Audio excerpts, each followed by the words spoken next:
안녕하세요. 프레데릭의 스포츠 섹션입니다. 중국 축구 대표팀이 대부분 로테이션 멤버로 구성된 카타르를 상대로도 무기력한 모습을 보이며 끝내 0대1로 패하고 말았습니다. 이로써 중국은 아시안컵 예선 3경기에서 단 한 골도 넣지 못한 채 1무 2패의 초라한 성적과 함께 총 0득점으로 예선 라운드를 마치는 역대 최악의 결과를 남겼습니다. 이 정도면 그냥 짐을 싸서 집으로 돌아갈 만도 한데요. 중국은 아직 16강 진출의 희망을 포기하지 않고 있는지도 모르겠습니다. 중국 매체 텅신왕에 올라온 기사의 일부 주요 내용과 함께 중국 네티즌들의 반응은 다음과 같습니다. 아시안컵에서 웨이시아오는 절호의 기회를 놓쳤고 알하이도스는 멋진 골로 세계적인 파장을 일으켰다. 카타르를 상대로 중국은 0대1로 패하며 조 3위로 내려앉은 채 토너먼트 진출 여부를 기다리고 있다. 중국 시간으로 1월 23일 아시안컵 조별리그 최종전에서 개최국 카타르와 중국이 맞붙었다. 전반전에 웨이시아오는 3번의 좋은 기회를 놓친 반면에 장광타이는 위협적인 슈팅을 여러 번 막았다. 참고로 장광타이는 잉글랜드 출신의 센터백으로서 중국 귀화 축구 선수입니다. 중국 선수 중에서 믿을만한 선수로는 바로 이 귀화 선수인 장광타이와 골키퍼 옌질링 정도밖에 없는 것 같습니다. 전반 66분에는 하이도스가 카타르의 선제골을 안기면서 결국 중국은 0대1로 패하며 조 3위를 기록했다. 아직 중국의 노가웃 스테이지 진출 여부는 결정되지 않은 상태다. 그러나 중국팀이 아시안컵 조별리그에서 단 한 골도 넣지 못한 것은 역사상 처음 있는 일이다.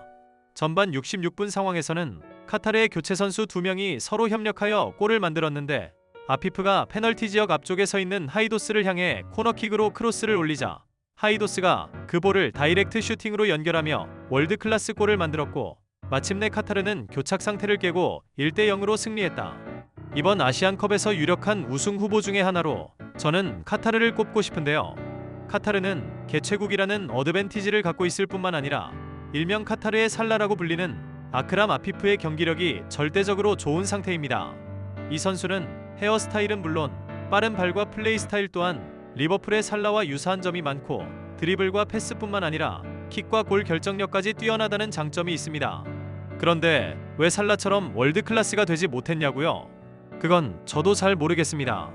아피프는 체격 조건이 그다지 좋은 편이 아니기 때문에 아마 몸싸움이나 공중볼 등 다른 면에서 취약한 점이 있겠죠. 그에 반해 모하메드 살라는 체구는 작지만 몸싸움이나 경합에서도 잘 이겨내는 힘과 단단한 피지컬이 있고 좁은 공간에서도 볼을 잘 다루는 능력과 순간적인 스피드도 뛰어납니다.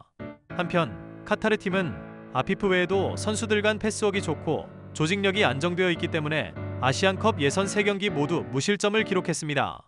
자, 이제 카타르전에서 패한 중국 반응은 어떤지 중국 네티즌들의 댓글을 살펴볼까요? 망설이고 있으면 재앙을 부르게 된다. 비록 중국 선수들의 수준이 아무리 나쁘다고 하더라도 양코비치 감독만큼 저렇게 곰같은 팀으로 만들지는 않을 것이다. 그냥 해고해라. 당장 중국팀을 해체해라. 추갈못인 나도 이런 팀의 감독이 될 수 있겠다. 엉망진창이네. 저런 건 누가 못하겠어. 경기를 본 사람이라면 기본적으로 중국이 전혀 우위를 점하지 못했다는 걸 다 알고 있다. 3경기에서 단 한 골도 넣지 못한다고 해서 패자라는 뜻은 아니지만 중국은 선수들이 심각하게 늙어가고 있어. 중국 대표팀이 이기길 바라지만 나는 축구 복권을 살 때 항상 중국이 지는 쪽을 택한다. 왜냐하면 중국은 경기에 지는데 특별한 능력이 있거든. 중국팀 덕분에 내가 복권을 살 용기를 냈는데 매번 중국이 지는 표를 샀고 또 돈을 벌었어. 중국 축구팀은 국민을 실망시키고 있지만 로또 살 때는 누구도 실망시킨 적이 없다. 오늘 심판들 모두 땀을 많이 흘리셨는데 우리 선수들은 저 모양이다. 이제 16강 진출 여부는 그저 운에 달렸다. 이런 축구 대표팀에 무슨 기대를 하겠냐. 집으로 돌아가라. 부끄러워하지도 말고. 아시안컵 16강 진출도 똥줄을 타는데 월드컵은 어떻겠어. 중국은 기회를 살리는 능력이 거의 제로에 가깝다. 중국팀의 16강 진출이 가능한 요건은 다음 3가지를 충족시켜야 돼. 1. 팔레스타인이 홍콩과 비긴다. 2. 시리아는 반드시 0대0으로 비겨야 한다. 3. 시리아는 3차전에서 옐로카드를 받고 중국보다 카드 수가 더 많으면 중국이 16강에 진출할 수 있다. 이상으로 중국 반응 모두 살펴봤는데요. 중국 국민들이 이처럼 신락 같은 기적을 바라는 마음이 좀 안타깝네요. 제가 중국인이 아니라서 다행이기도 합니다. 그러면 14억의 인구와 거대한 땅 덩어리를 가진 중국은 왜 이렇게 축구를 못할까요? 여러 가지 이유가 있겠지만 일반 중국인들이 하는 말에 따르면 일단 중국 국민은 축구로 큰 돈을 벌 수 있다고 생각하는 사람들도 별로 없고, 지금은 폐지되었지만 한 자녀 정책 때문에 중국인 부모들은 자식에게 축구를 권하는 경우가 거의 없었다고 합니다. 현재는 중국도 물가 상승과 취업난 등으로 아이를 더 낳으라고 해도 많이 낳지 않는 실정입니다. 중국 일반인들의 인식이 그러할 뿐만 아니라 중국은 국가적인 차원에서 유소년 단계부터 선수들을 육성하기 위한 양질의 체계적인 시스템도 없고, 자녀에게 축구를 시키려고 해도 중국에서는 한국에서보다 훨씬 더 돈이 많이 든다고 하더군요.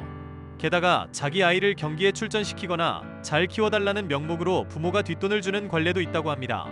이런 관행으로 인해 선수 선발 과정에서부터 실력에 따른 공정한 선발이 이루어지지 못함으로써 우수한 선수가 기회를 얻지 못하게 되고, 중국의 이런 문화는 대표팀 선발 과정에서도 역시 부정적인 영향을 미치지 않을까 싶습니다. 설령 중국에서 프로축구 선수가 된다고 해도 열심히 실력을 키워서 해외에 진출하려고 노력하기보다는 중국 국내 프로리그에 뛰기만 해도 충분한 연봉과 대우를 받을 수 있기 때문에 선수들이 국내에 안주하는 경향이 많다고 하더군요. 그런데 더 큰 문제는 중국 프로리그 경기에서 암묵적으로 행해지는 승부조작 사건들이 생각보다 심각하다는 인터뷰를 실은 중국 기사를 본 적이 있는데요. 그러한 승부조작과 관련하여 거대한 검은 돈이 오가게 되고, 선수들은 그러한 유혹에 넘어가서 실력 향상을 위해 열심히 노력하지는 않고 쉽게 돈을 벌려는 잘못된 생각에 빠지게 되는 경우도 있다고 합니다.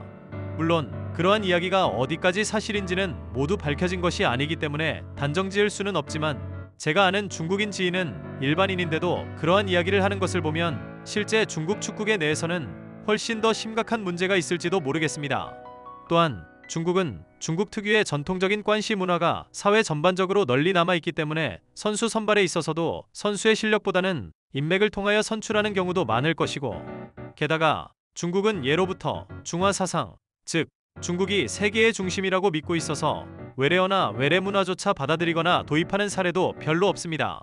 그래서 스페인이라는 단어를 시반야라고 하고 러시아를 우얼루어스라고 부르는 것처럼 간단한 외국 국가명조차도 외래어를 쓰지 않고 중국어식으로 사용하고 있는 것이죠. 그리고 중국은 공산주의 국가이기 때문에 해외의 선진 축구 시스템을 도입하는 데 있어서도 여러 가지 현실적인 제약이 있을 것입니다. 그러한 여러 가지 부정적인 요소들이 복합적으로 작용하여 중국 축구의 발전을 저해하고 있는 것이 아닌가 하는 생각이 듭니다. 그 외에 중국인들조차 왜 중국 축구가 계속해서 발전하지 못하는지 알지 못하는 원인들도 있을 수 있겠고, 그래서 아직도 발전의 기미조차 보이지 않고 있겠죠.